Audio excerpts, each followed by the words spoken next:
The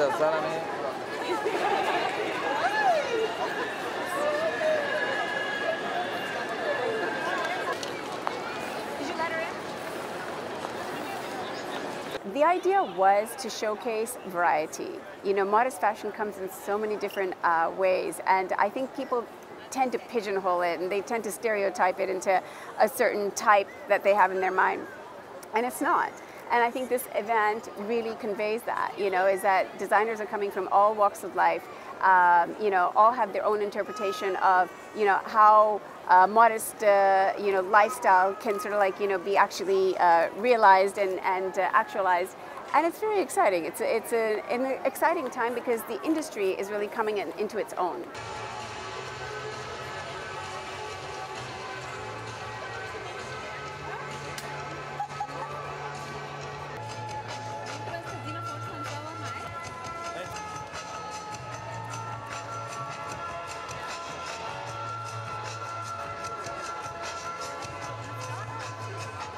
It's driven primarily by the growing Muslim population, which is growing rapidly around the world, and they are your primary audience.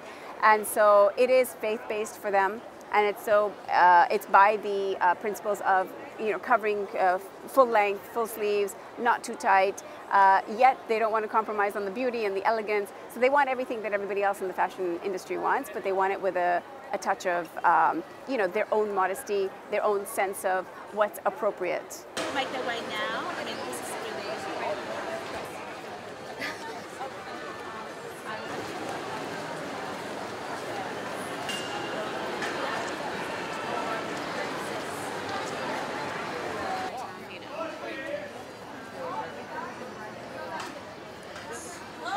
I'm a big fan of modest fashion, especially that Ramadan is coming up, and we have to dress in a certain way to like go with the month, like because you have to wear decent clothes and everything.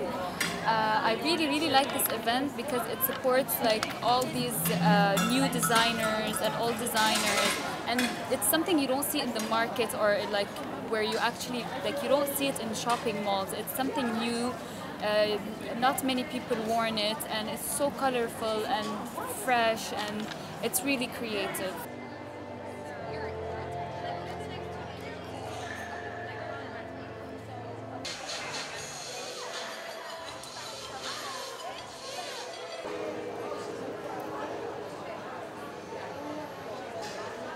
With, again, hand-studded beads. And I think retailers are now realizing that the Muslim market is huge in America and that it needs to be represented more, and Muslims are, you know, growing population of people really buying modest clothing and fashion, and I think representing the fact that scarves are being sold in stores validates the fact that it is a melting pot, it is a diverse country, and celebrates that multiculturalism and the multi-religions that are present there.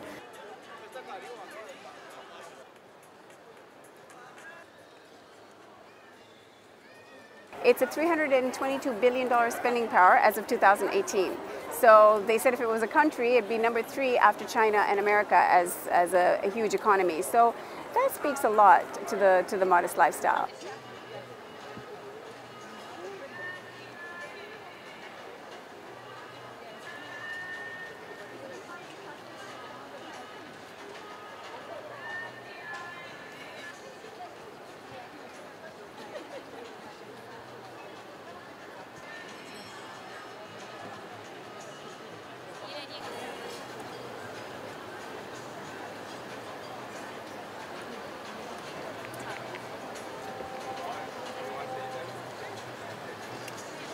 I think it's really funny that now modest fashion is booming so much because that's how we've been dressing for ages, you know, like layering, covering, long sleeves, long pants, you know, wearing the hijab or not, you know, that's how we've been dressing as Muslim women.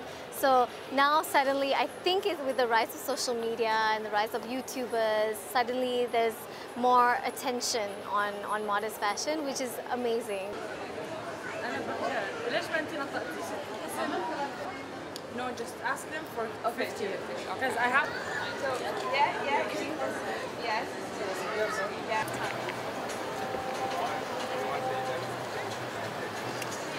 I can then inspire through my products Muslim women to participate more in sportswear, then they have the sportswear clothes to participate.